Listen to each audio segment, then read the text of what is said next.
Доброе утро, уважаемые дамы и господа. Я рад приветствовать вас в очередной раз на нашем ежегодном мероприятии, которое в России мы проводим уже начиная с практически 13-летнего периода. Да? То есть, казалось бы, что могло пойти не так? 13 лет назад мы провели нашу первую конференцию, которая прошла в очном формате. И сегодня мы эволюционировали до того, что мы рады приветствовать вас в цифровом формате в том мире, в котором мы оказались на сегодняшний момент. Меня зовут Василий Дягилев, я глава представительства в России и СНГ компании Checkpoint. Я очень рад приветствовать вас сегодня на этой конференции. И для начала хотел бы рассказать несколько организационных моментов, как сегодня все будет происходить, что вы можете сегодня все ожидать.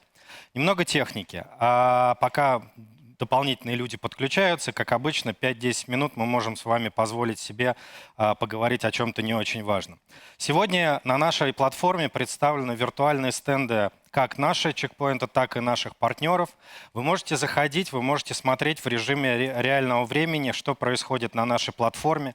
Запись, которую мы сегодня транслируем, всегда можно отмотать назад, поэтому если вдруг вы что-то пропустили, если вдруг вы что-то хотите посмотреть еще раз, пожалуйста, можете спокойно перемотать запись немножко назад и освоиться в нашем инфопространстве. Для общения с нами мы сегодня предусмотрели несколько способов. Мы сегодня работаем в прямом эфире из студии в Москве, поэтому скажем так, за экраном ваших компьютеров сейчас работает огромная команда живых людей. У нас есть чат, в котором вы, соответственно, уже приветствуете друг друга, как я вижу, и можете задавать нам напрямую все вопросы. Если вы хотите поговорить конкретно с каким-то представителем чекпоинта, то в этом случае вы можете задать вопросы в нашем телеграм-канале и, соответственно, получить ответы на все имеющиеся вопросы. Соответственно, стендов наших компаний-партнеров, которым отдельное спасибо за то, что решились поддержать нас в таком очень необычном для нас формате и в нашем начинании попытаться донести наш посыл для большего количества людей, чем мы это делаем обычно. Вы можете заходить на их стенды, участвовать в их мероприятиях. У нас есть совершенно потрясающий контент, который подготовили наши партнеры. Хотел бы поблагодарить наших спонсоров, которые позволили нам сегодня провести это мероприятие в таком вот новом формате. Конечно же, это наши основные дистрибуторы, как компании России, Монт, Fortis, CIS, наши партнеры 3-4 звездочной компании ICL, Инфосистема Jet, Ростелеком Solar, компания Innostage, Econ Технологии, TS Solutions, компания Информзащита, а также ежегодно нас поддерживают наши любимые учебные центры Диона Мастер Лаб и НТЦ. Я прошу вас заходить к ним на страничке, оставлять ваш фидбэк по поводу того, что они представляют, участвовать, соответственно, в викторинах и в конкурсах. Ну и для того, чтобы вы могли размять немножко ваши пальцы, у нас внизу предусмотрен опрос. Мы будем периодически спрашивать вас о чем-то, и вы можете совершенно спокойно сейчас поучаствовать в нашем опросе. По программе. Наше мероприятие в этот раз займет 2 дня. Мы специально это сделали, поскольку количество информации, которой мы хотели бы с вами поделиться, не умещалось в адженду целого дня. Мы понимаем, что вы сидите либо дома, у всех сейчас идет рабочий процесс, поэтому что-то вы можете посмотреть сегодня, что-то с каким-то перекрытием вы сможете посмотреть завтра. Сегодня мы сфокусируемся больше на какой-то бизнес-концепции. Завтра у нас будет разговор про облака, про интернет вещей, про все то, о чем мы сегодня с вами будем обсуждать. Мы подготовили очень интересный контент, который позволит вам как пообщаться и услышать ведущих экспертов нашей компании по безопасности, также поговорить, соответственно, в прямом эфире, либо, соответственно, с помощью чатов, общения с нашими заказчиками, партнерами. И наша задача не столько и не сколько сегодня рассказать вам о наших достижениях, конечно, мы об этом скажем, но скорее рассказать вам о том, что происходит, для того, чтобы вы могли понять, что, наверное, в этом году нас окружают примерно одни и те же задачи. Конечно же, мы расскажем про наши новейшие продукты, технологии, которые мы только что представили в этом году, которые мы уже привезли в наш регион и которые мы представим вам в ближайшее время в будущем. Если мы с вами более-менее разобрались с техникой, если нет, то вопросы, пожалуйста, вы можете задавать. Как я сказал, запись будет доступна, можете всегда отматывать. Давайте перейдем тогда к такому открытию для того, чтобы задать тон нашему сегодняшнему повествованию. Итак, этот год, наверное, для всех стал уникальным. Этот год, наверное, изменил человечество так, как не менялось человечество очень-очень давно. Но буквально в начале этого года, и более того, буквально на нашем прошлом мероприятии, которое мы проводили также в конце октября, мы с вами не могли даже этого представить. В январе 2020 года Всемирный экономический форум ежегодно рассказывает человечеству о том, какие самые страшные угрозы могут привести к тому, что человечество сменит свой ход истории. И как вы видите, опасность инфекционных заболеваний еще в январе 2020 года представляла собой хоть и серьезный риск, очень серьезный риск для нашего человечества, однако, тем не менее, он находился намного ниже, чем те риски, которые на сегодняшний момент были обозначены как более серьезные. Что случилось в этом году? Мы увидели с вами, что может сделать с этим миром не самый большой риск из этого списка. Да, мы увидели с вами, что человечество, которое привыкло жить каким-то размеренным ритмом, мы каждый день привыкли ходить с вами в офис, ходить на работу, делать какие-то дела, как-то особенно проводить наш досуг, на сегодняшний момент все это изменилось. Что мы с вами увидели? Мы увидели с вами, что города, к которым мы привыкли, многолюдные улицы, на которых мы так любили гулять, де-факто превратились в пустыню. Да? Очень редкими перебежками люди передвигаются по особо выделенным временам, иногда с помощью каких-то ограничений, которые на нас накладывает уже руководство наших стран. Люди вообще не имели возможности выйти из дома. Это то, что было практически невозможно представить буквально недавно. Мы с вами увидели мечту путешественников. Многие из вас, наверное, знают, что как и внутри компании Checkpoint, так, наверное, и вы, наш прошлый мир был связан с огромным количеством командировок. И мы всегда мечтали прийти в пустой аэропорт, зарегистрироваться без очереди. И де-факто, как говорится, надо бояться своих желаний, потому что именно это и случилось. На сегодняшний момент индустрия туризма, индустрия транспорта переживает колоссальный спад. Многие компании, которые казались нам гигантами своего бизнеса, и авиационные компании, транспортные компании, де-факто переживают огромный убыток, и без огромных дотаций государства де-факто, наверное, не смогли бы пережить эту эпидемию. Сегодня, 10 ноября 2020 года, вы видите в новостях, что количество инфекций растет намного большими темпами, чем это было дальше, и человечество как-то приспосабливается к тому, как жить дальше. Мы с вами увидели что-то, что до недавнего времени было для нас, наверное, трудно представить. Да? Мы увидели, как финансовые рынки теряют всю свою стоимость. Да? Де-факто то, что мы увидели в апреле-мае этого года, показало нам, что, оказывается, нефть может стоить отрицательных каких-то значений. Да? Мы увидели, что корпорации, которые десятилетиями накапливали свою капитализацию, просто из-за того, что изменилась среда обитания вокруг нас, теряют миллиарды и терпят миллиардные убытки. Мы увидели, что компании, которые были digital-born буквально 5-10 лет назад, и в успех которых мы, наверное, верили, но тем не менее мы не думали, что до какой степени их продукция будет востребована. Я говорю прежде всего о компаниях, наверное, такого диджитал мира, да, компании, которые занимались коллаборацией. Мы увидели, что их продукты на самом деле стали намного ценнее, чем какие-то физические вещи, которые на сегодняшний момент есть у нас. Когда началась эпоха самоизоляции, когда впервые наше правительство закрыли нас дома, кто-то сделал это самостоятельно, кто-то уже по принуждению, мы думали, что этот мир будет выглядеть как-то очень идеалистично, что мы будем совершенно спокойно сидеть с нашими родственниками, играть с детьми, мы будем не тратить время на работу, все это будет выглядеть как-то очень красиво, идеалистично и так далее. Сегодня психологи говорят о том, что на самом деле изоляция, самоизоляция, как ее называли в нашей стране, а также те перемены, которые произошли в обществе, обнаружили огромное количество проблем, которые связаны не только с бизнесом, но и с психологией человека.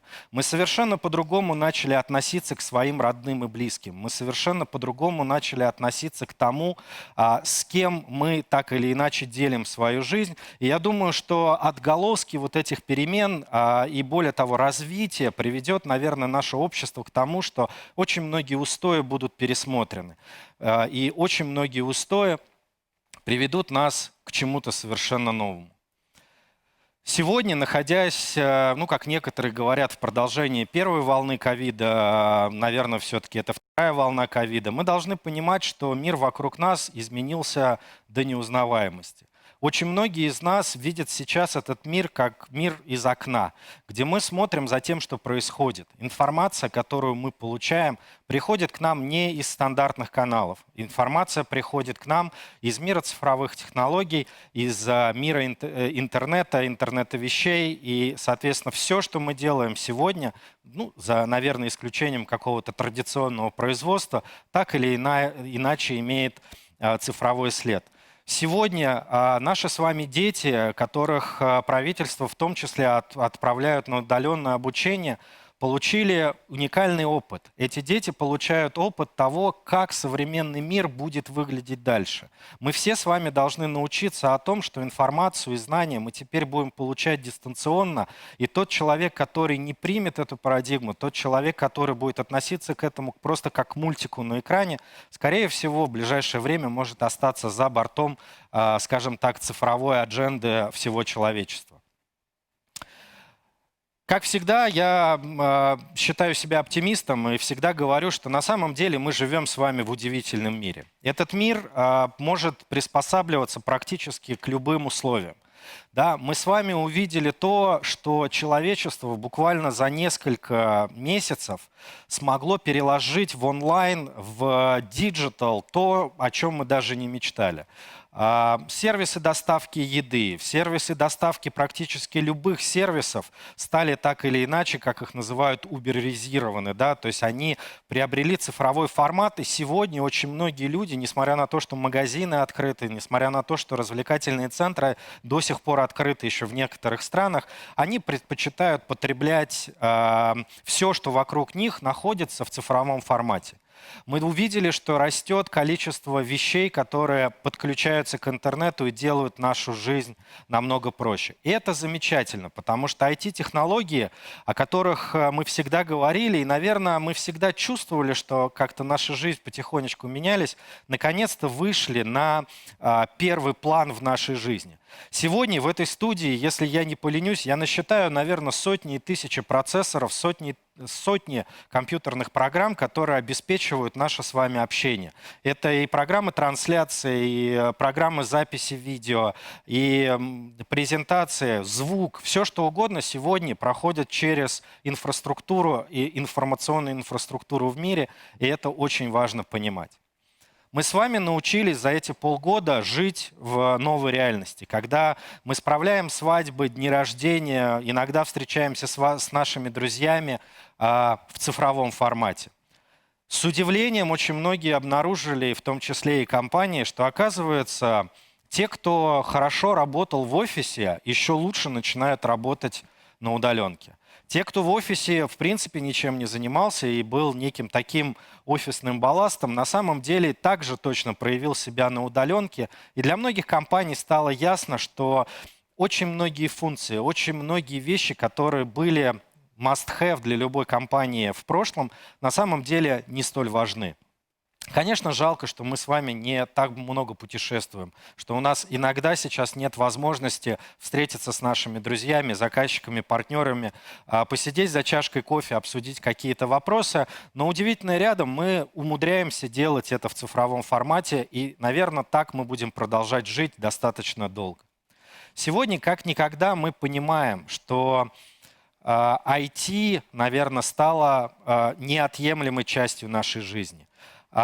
Очень многие вещи мы пытались внедрить в наш ежедневный оборот, те же видеоконференции, электронный документооборот, системы коллаборации никогда не работали, пока люди находились в офисе, потому что всегда все вопросы так или иначе решались в курилках, в каких-то кофейнях, на встречах непосредственно в переговорных комнатах. Сегодня все эти технологии стали как никогда востребованными, и те компании, те заказчики, которые смогли очень быстро перестроиться, они оказались на таком гребне волны, и их бизнес не то что не потерял некой динамики, этот бизнес начал еще больше ускоряться, потому что, как я уже сказал, вот эта цифровая волна, о которой мы поговорим чуть позже, она дала огромный скачок. Одновременно с тем, как мы с вами остались на изоляции, как люди, которые привыкли зарабатывать деньги честным путем, на самоизоляции или на изоляции осталось огромное количество киберпреступников. Более того, на изоляции осталось огромное количество просто преступников, которые привыкли зарабатывать деньги, скажем так, не совсем честным трудом, и вдруг они обнаружили, что, оказывается, день не обязательно отжимать телефон где-то в подъезде, это можно сделать онлайн. Более того, это, наверное, до сих пор еще и менее наказуемо. Наши компании увидели, что защищать надо не периметр организации, защищать нужно конкретного сотрудника, конкретные данные внутри организации. Об этом мы поговорим сегодня вместе с нашими гостями, как изменилась эта парадигма. И это очень важно, потому что сегодня мы говорим даже не о кибербезопасности, а о киберустойчивости. Да? Что такое киберустойчивость? Киберустойчивость – это способность нас как общества, способность нас как бизнеса противостоять той или иному вызову в киберпространстве. Даже если случилась инфекция, даже если что-то произошло, мы должны иметь возможность делать наш бизнес так, как мы его делали дальше. И это очень важно, чтобы противостоять угрозам будущего дня. Сегодняшнюю конференцию мы хотим посвятить тому, какие выводы мы должны сделать для себя, чтобы защитить себя в будущем. Сегодня, как я уже сказал, мы представляем, как будет в ближайшее время выглядеть наш мир. И для того, чтобы в нем ориентироваться, для того, чтобы в нем правильно построить свою бизнес-стратегию, мы должны понимать, что мы должны делать. И с точки зрения IT, и с точки зрения кибербезопасности в первую очередь. Поэтому сегодня мы подготовили ряд интервью с нашими экспертами.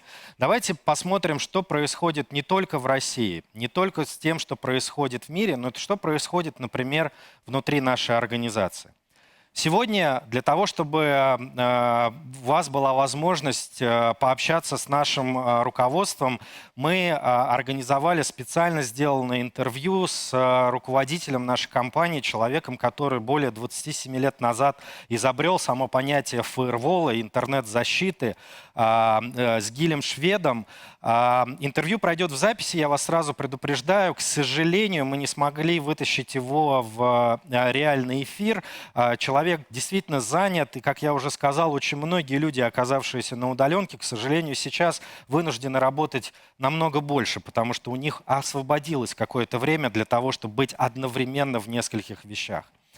После Гила мы с вами поговорим о том, как сам чекпоинт переживает эту эпидемию, что мы как компания увидели в рамках того, что случилось, как мы перестраивали наши бизнес-процессы, и об этом рассказывает Chief Security Officer нашей компании Джонни Фишман. Поэтому, уважаемые коллеги, прошу внимания на экран, и мы рады приветствовать в нашей студии, пусть и виртуально, Гиля Шведа, президента и CEO компании Checkpoint.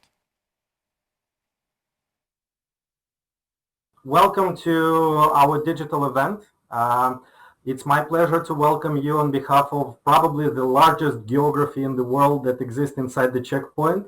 Today we are carrying the first ever digital event for the territory of Russia and CIS countries. So we have people all across the globe speaking a lot of languages, but I think sharing the same security concern and the willingness to make our world a little bit more secure than it has now. So welcome, Gil. And just to start, how were you doing for the last few months in this crazy changing world? So first, very glad to be here and very glad to virtually see everyone and to virtually be with you. And indeed, the last, it's almost 7 months now, have been almost 8 months actually, been very, very, you called it crazy, that's probably the right word. But I think what I've learned is I've learned a lot about our world, I've learned a lot about us. I think in March, we changed the way we work in a very quick way, and we've changed pretty much everything I know about work and about the world. Since then, by the way, I'm working from home, and I've actually learned how to enjoy it. For almost 40 years that I'm working, I always worked at the office. I went to the office every day. In the last 27 years in which I'm in Checkpoint, I traveled once or twice a month, and suddenly almost a year without travel. So the world has changed for me. And I think what I've learned from that, of course, the corona and the pandemic is not a good thing, and my heart is with anyone that suffers physically or economically. But what I did learn is that as human beings, we can adapt to a lot of changing environments. We've learned about the importance of the digital medium, digital transformation, the importance of the internet. We used to do a lot of things in the physical world, and now almost all of them are done on the virtual world, from entertainment to e-commerce and of course meeting and working, which are done almost completely on the internet. And I'm glad to say, by the way, that the internet industry, which we are part of, survived that and actually did quite well, continued to work and continued to perform quite well. For us in Checkpoint, as I said, we moved from almost 100% virtual remote workforce, no flight, no face-to-face interaction, and yet we were able to launch almost the entire product portfolio that we have, the quantum appliances, a new CloudGuard family, new appliances for critical infrastructure, new product Infinity SOC for SOC, a new product line for IoT, new product line for SASE and secure remote access. We've managed to help many, many companies around the world transform themselves into secure remote access, and that's still a challenge. We've acquired the company in that space. So, I mean, for us, it was an amazing journey, and I can't believe that we did all of that working virtually without being in a physical office or without meeting one another. So I'm quite proud of what we've achieved together with our customers and partners in the last 6-7 months. It's fantastic, and indeed, I think the change that we went through was really, really big, and I think for everyone sitting and listening for what you are saying, it's pretty much the same. Gil, the company is a worldwide leader in terms of the security space. But here in this audience, I think one of the questions that constantly arise is how Checkpoint is looking at our markets and what the company is doing in terms of supporting the markets in such an environment. So I think we're trying to support every geography and every locale in the best possible way. I think when you look at American companies, many ways American companies look at America, and the entire world revolves around that and imitates that, which, by the way, in many cases in technology may be true. We're an Israeli company and we're a global company. We've looked at ourselves always as a global company, so we don't learn from what's right in Israel. We learn from everyone, from all over the world. And I think based on that, we know how to localize and we know how to look at each market in a more open way and in a more neutral way, and trying to accommodate the needs. And I think over the years, we've done a lot of different things for the Russian market, localizing the software, supporting local protocols. Now we are working on supporting local clouds.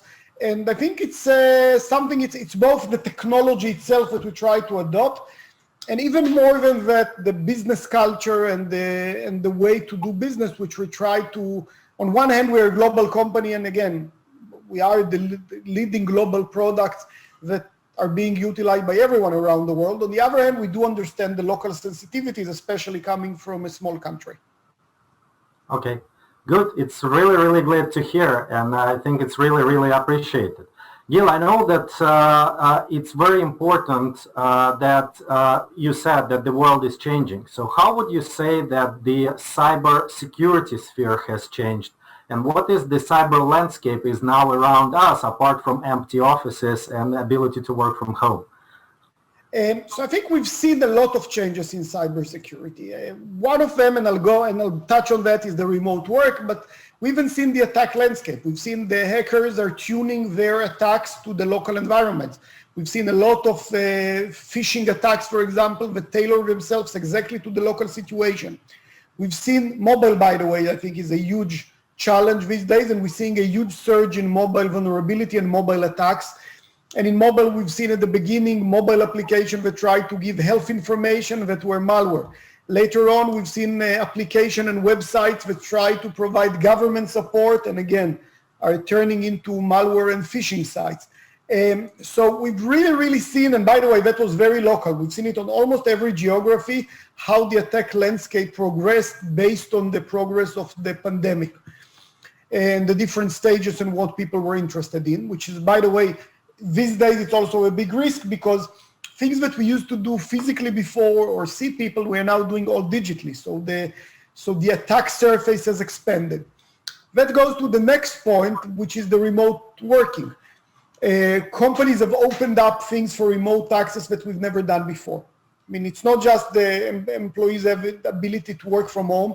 And even if before we had it, the scale is massive. So if before the company had 30 users that do remote access to critical systems, and now it's 3,000 people, before you could have monitored it very carefully and see that only the right people get to the right thing. Now with 3,000 people, you never know who's getting in and where. And it's not just, by the way, remote access, it's everything. It's a remote access to, it's about factories that have remote access to machinery on the floors. It's critical infrastructure that's managed remotely. And again, it's not just the employees, it's the vendors.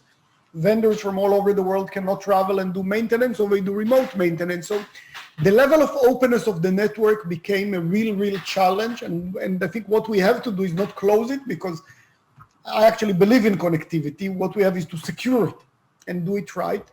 And I think in Checkpoint, we have what's right for that, and we're building even better solutions for the future. The attack landscape itself, we used to work on the company premise and usually on the company computer that's well secured. Today, huge percentage of employees, I would estimate 70-80% of employees are working from their personal devices, home computers, which, by the way, they share with their kids, with their spouses. And some surveys that we did showed that can be as high as half of the devices don't even have basic security, not the corporate security that we invested in, but basic capabilities. So we definitely need to make all of that infrastructure more secure. Now think about that. Again, somebody's infecting your home computer with a remote access tool that sees everything you do on your desktop computer at home and can control it. And from that desktop computer can now control the critical infrastructure on the company. That's very scary. And again, we have one of the only remote access systems that can secure that. When we check the security of the home computer, when we check a lot of capabilities and only allow access, not just check, only allow access to devices that are clean and don't show signs of compromise. So when we look into the future, we really have all of that, and we, I think, more and more are aware for the risk of a cyber pandemic. We've learned all the vocabulary about how fast a pandemic moves in the biological world.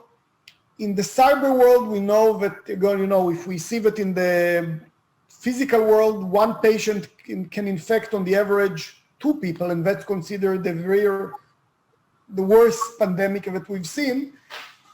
in the cyber world, one infected computer can penetrate dozens or hundreds. The average, by the way, is between 20 to 30. The pandemic multiplies in the biological world every few days, in the worst days, and every few weeks in the better days. Again, in the cyber world, it's every second. You measure that in seconds, not in days or weeks. And I think what we have to do, and we are doing that, is build the right infrastructure to fight the next cyber pandemic. We know it's coming. We've seen things like that before, and we need to make sure that we have the tools that will be able to combat that. And it's not human beings, because we can't compete in the speed with the speed of cyber malware. So we have to have the tools that will have all of its capabilities automatically updated, real-time capabilities to prevent attacks, maybe a little bit smarter with AI capabilities, all the things that we are building now and all the things that are becoming part of our products by the day. Yeah. Okay. And I think one of the very, I would say, complications on the way transforming our IT systems into something new that will be able to sustain the cyber pandemic is definitely the cloud, right? So because the cloud is something that helps people to be flexible and do the things much faster that they need during the pandemic. So what is your feeling about the cloud itself, and what is happening inside the cloud transformation process from the cyber point of view? So first, we are seeing a little bit of an accelerated adoption to the cloud. People are trying to avoid getting into physical data center, even though I must say that we've seen in the last quarter a nice growth on our physical gateway sales, growth that we haven't seen for a long time. So maybe it's, and that's at the time that people try to avoid installing physical equipment and getting into the data center. But people are accelerating the adoption of the cloud. The cloud provides a lot of capabilities that are useful these days, like automatic scaling and the ability to deploy newer applications faster. And I think the big challenge is that the cloud presents a huge risk in terms of security. You know, if we leave a server for maintenance open overnight at our data center, usually nothing happens. It's shielded, it's secured, digitally and physically from the rest of the world. And leaving your password for your critical system inside your office, nothing happens. Not that I recommend that, but still nothing happens. And doing the same thing on the cloud, really scary. It's connected with a 10 gig connection to everything in the world. Automatic robot scans that, and one developer that forgets a key inside an application, automatically within minutes, we've seen that many times, within minutes that application and that cloud will be penetrated. You leave something for maintenance open, within minutes the data will be hacked and that will be compromised, and by the way, in many cases will be taken over. So I think it is important not to underestimate the importance of security on the cloud, to put even stronger mechanisms that we've been doing on our physical networks on the cloud. We are working now specifically, I know that in Russia, there is a lot of usage of local cloud vendors, and so we are working on securing those and providing the best level of security in your market. And I think it's very important, and I encourage everyone not to underestimate the importance of security on the cloud. Sometimes we think that if we outsource it and if somebody else is in charge, then we don't have to worry about it. That's not the situation. I mean, cloud vendors, by the way, are very good protecting their own infrastructure and protecting some capabilities of the infrastructure. They don't protect your application. They don't protect your server. So that remains our job and your job to secure our servers and our applications. Good. Fantastic to hear that. So Gil, what kind of advices can you give to the management of our existing partners and customers and all over the world, and probably specifically for us? So what the business people should think and do in order to avoid the cyber pandemic that you mentioned? Because I think it's going to be much more dangerous than something that we saw so far. That's a very, very good question. I think we have to take several precautions. First, we need to focus on the future. We can't just say, okay, we've managed to shift and everything is working, so let's stay still. Guys, we need to take the infrastructure that we have and elevate the level of security. The way to do that is first to get systems that are working in real time, that provide prevention, not detection. Getting a lot of alerts and logs and so on doesn't help us. By the time you'll find that you've been infected, it will be too late. Consolidation is very, very important. You cannot manage dozens of vendors. I mean, take the cloud. You take an infrastructure that you built over 30 years, you move it to a new environment with new systems, and you add 10 or 20 new technologies that haven't been used before, like containers and serverless and new interconnected applications. Do you think you can take the time and find the 20 or 30 security vendors to secure that? Or you just need to say, I need one platform that will provide very high level of security. Second, there's often a thought that says in the security space that if I choose and pick different vendors, I may be able to get the best security. Doesn't work, unfortunately. Not because I underestimate the specific vendors. There are some good ones, there are some not so good ones. It's because these components need to work together. Think about a defense strategy. You can't have an army that, the Navy works separately from the Air Force, and works separately from the tanks. It needs to work together. It needs to be orchestrated together. It needs to share the same intelligence. It needs to, unlike physical warfare, by the way, what you have plenty of time to adopt compared to cyber, not plenty of time in real world, but plenty of time compared to cyber. Here you have to adjust things in a matter of seconds. And that's what we do, by the way. That's what our Infinity architecture does. In the middle, there's the threat cloud. It feeds all the different engines. It feeds all the different attack vectors, the endpoint, the cloud, the mobile, the IoT, the network. All of them, it feeds them with real-time prevention information. So all the components work together and can fight the malware together and be much more effective. And I think that's what people need to invest in.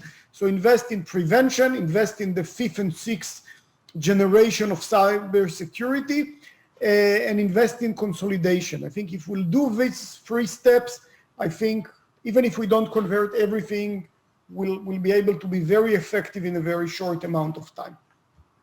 Yeah, I think you're very right. It's managing and making the complicated things manageable, I think, is one of the tasks that businesses indeed should be looking into moving further. So if we look outside of 2020 and look somewhere in 2021, so do you believe that the security sphere will change with the coming 5G, with the coming new technologies and speeds that we might see coming within very short time frame?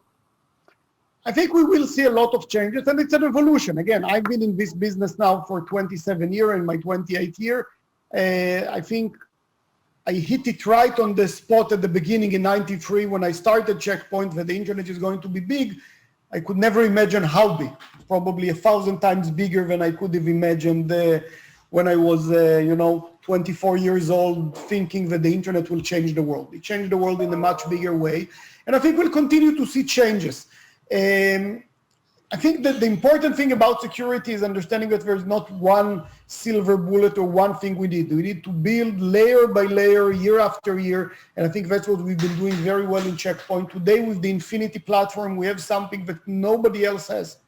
We have a platform that can secure pretty much all the important attack vectors and do it in a coordinated, consolidated, and a very, very effective prevention. And I think that's what we need to do. And 5G will make that part of it. And the cloud and the digital transformation will make another part. And the remote work that we're doing remote work for 25 years in a secure manner. And our SandBlast agent and our new SASE-based solution for remote access are amazing. But we never thought that the world is going to move to 100% remote work overnight. And it does. And again, I'm glad to say that we took customers that have 2,000 remote users and turned them into 100,000 remote users in a matter of days. So it works and it scales. And I'm very proud in what we've achieved. I think the world can step forward, and I think we can be there to support the future generation of cyber. It's great, Gil. Gil, I know that you are very, very busy and you are simultaneously trying to be in all parts of the world. I know digital helps it a little bit, ease up the travel schedule. So thank you very much. And I hope that next time we will see you physically in our countries, the same way you did a couple of years ago. So it will be a pleasure us to host. Thank you very much. And I would appreciate everyone to applaud to Gil. Thank you. Thank you very much. And I want to maybe say one last word. I really want to thank all our customers, our partners. The way you work, the way you supported your internal users, your business partners is unbelievable. And I think the world does rely on the internet today, and the work you've been doing and the fact that we haven't been sitting still and waiting on the sideline, but everybody kept the businesses running is very, very critical to first how we went through the pandemic so far and also for the future of the world. So thank you very much. And I really, really appreciate everything you've all done. Thank you. Thank you, Gil. Thank you. Bye-bye.